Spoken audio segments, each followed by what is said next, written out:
Salve, berjumpa lagi dengan saya pada perenungan hari ini, tanggal 24 September 2025. Kembali saudara-saudara di pagi yang cerah ini, marilah kita mengucap syukur bersama-sama di dalam doa kepada Tuhan Allah kita, dan juga jangan lupa berilah senyuman dan sapaan kepada sesama kita. Kita awali perenungan pagi hari ini dengan tanda kemenangan yang telah diberikan oleh Tuhan kepada kita, dalam nama Bapa dan Putra dan Roh Kudus. Amin. Kita diutus. Bacaan liturgi hari ini diambil dari kitab Ezra 9 ayat 5 sampai dengan 9 dan Injil 9 ayat 1 sampai dengan 6. Saudara-saudaraku yang terkasih, saya percaya saudara bahwa kita semua mengakui sebagai pengikut-pengikut Kristus.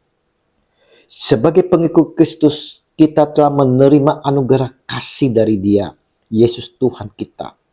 Cahaya terang dari Yesus telah memancar di dalam kehidupan kita. Nah, apakah cukup saudara sebagai pengikutnya kita hanya menerima anugerah kasih dari Yesus? Ingat, menjadi pengikut Kristus, kita bukan hanya sekedar untuk menerima berkat dan mukjizat dari Tuhan saudara. Tetapi kita harus siap membayar harga, siap menyangkal diri, siap berkorban, dan siap diutus oleh Tuhan. Diutus untuk apa? Yesus telah mengutus kita semua sebagai pengikutnya yang telah menerima anugerah kasih dan cahaya terang darinya. Pergilah ke seluruh dunia, beritakanlah Injil kepada segala makhluk. Markus 16 ayat 15. Tidak dipungkiri dari kita saudara-saudaraku sebagai pengikut Kristus, orang Kristen, kesukaannya hanya mendengar khotbah tentang berkat, kekayaan atau mukjizat. Tapi ketika firman-Nya berisikan tentang suatu perintah atau tugas, kita seolah-olah menutup mata dan telinga.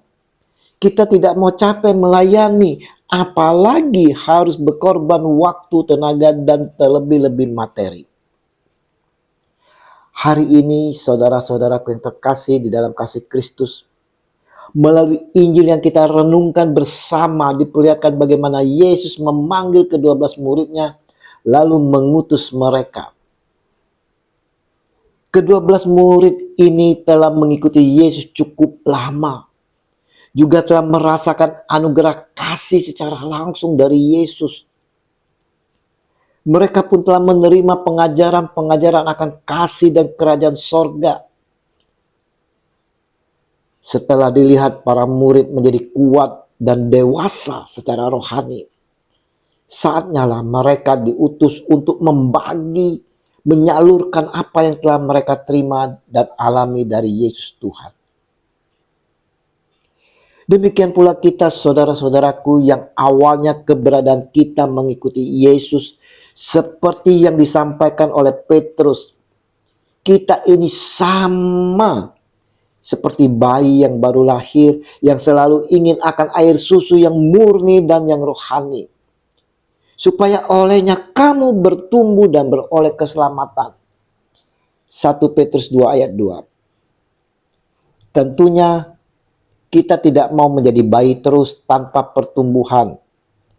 Seperti penulis surat pada jemaat Ibrani katakan, sebab barang siapa masih memerlukan susu, ia tidak memahami ajaran tentang kebenaran, sebab ia adalah anak kecil. Ibrani 5 ayat 13. Kekristenan yang sehat saudara adalah kekristenan yang harus bertumbuh sampai kita mencapai kedewasaan rohani, di mana kita makan makanan keras. Tetapi makanan keras adalah untuk orang-orang dewasa yang karena mempunyai panca indera yang terlatih untuk membedakannya yang baik daripada yang jahat. 1 Ibrani 5 ayat 14. Nah, saudara-saudaraku, sudahkah kita bertumbuh menjadi dewasa rohani? Karena kita dinilai telah bertumbuh menjadi dewasa rohani saudara, sama halnya para murid, kita pun diutus. Diutus untuk apa? Mewartakan kerajaan sorga yang sudah dekat dan menyembuhkan orang. Maka dalam menjalani perutusan ini kita harus fokus pada misi yang ditunjukkan oleh Yesus. Ingat saudara-saudaraku, tidak ada alasan untuk kita tidak merespons panggilan Tuhan. Seberat apapun tantangan yang ada, kita harus mau melangkah maju. Dengan kekuatan dan kepintaran kita sendiri, mustahil kita mampu mengerjakan amanat Tuhan ini.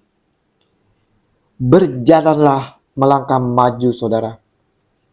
Karena kita tidak melangkah sendirian, tapi ada Roh Kudus beserta kita. Dalam perutusan ini, Yesus Tuhan memperingatkan kepada kita yang diutus. Jangan membawa apa-apa dalam perjalanan. Jangan membawa tongkat atau bekal, roti atau uang, atau 2 helai baju. Lukas 9 ayat 3. Di sini, saudara, Yesus Tuhan mau sampaikan dan mengingatkan kita semua tentang keberanian untuk fokus pada tugas perutusan dengan mengandalkan Tuhan, melepaskan diri dari kekhawatiran materi dan menjadi saksi kerajaan Allah dalam kehidupan sehari-hari. Ini bukan hanya bagi para pemimpin rohani saja, saudara, tetapi juga bagi kita, setiap kita pengikut Kristus. Diingatkan pula oleh Yesus Tuhan kita bahwa dalam perutusan bisa saja saudara kita menghadapi penolakan. Maka kata Yesus, kalau ada orang yang tidak mau menerima kamu, keluarlah dari kota mereka dan kebaskanlah debunya dari kakimu sebagai peringatan terhadap mereka. Lukas 9 ayat 5. Saudara-saudaraku yang terkasih, Regi hari ini saudara mau mengingatkan kepada kita sekalian bahwa saudara, kita semua yang adalah pengikutnya tidak hanya sekedar untuk menerima berkat dan mukjizat dari Tuhan saja, saudara. Tetapi kita harus siap membayar harga, siap menyangkal diri, siap berkorban, dan siap diutus oleh Tuhan. Kita yang telah menerima anugerah kasih dari Tuhan Yesus ini, saudara, kita pun diminta agar apa yang kita terima dan rasakan, hendaknya kita berbagi. Sebagai pengikutnya kita harus bertumbuh hingga dewasa secara rohani. Nah, karena kita dinilai telah dewasa rohani, maka kita pun diutus untuk keluar, melangkah maju untuk mewartakan kerajaan sorga dan menyembuhkan banyak orang. Ingat, tidak ada alasan untuk kita tidak merespon panggilan Tuhan. Dalam perutusan ini, hendaknya kita fokus pada tugas perutusan dengan mengandalkan Tuhan. Dengan mau melepaskan diri dari kekhawatiran materi dan menjadi saksi kerajaan Allah dalam kehidupan sehari-hari. Ingat, setiap orang yang mengikuti Yesus dipanggil untuk menjadi murid yang diutus. Perutusan dalam panggilan ini bisa melalui cara yang sederhana, saudara. Seperti postingan yang menguatkan iman di media sosial menjadi tanda dan saksi kerajaan Allah di lingkungan masing-masing. Mari saudara-saudaraku yang terkasih, kita mau saudara meresponi panggilan perutusan ini dengan jangan takut, jangan khawatir. Karena kita semua telah menerima otoritas kuasa sejak dalam baptisan di dalam nama Bapa dan Putra dan Roh Kudus. Dengan iman yang penuh serta dalam penyertaan Roh Kudus, kita dimampukan untuk mengusir setan dan menyembuhkan penyakit. Terpujilah Kristus Yesus Tuhan yang telah mengutus kita. Biarlah oleh Roh Kudus yang membimbing dan memimpin kita, kita dimampukan untuk menjalani perutusan. Amin. Dalam nama Bapa dan Putra dan Roh Kudus. Amin. Shalom.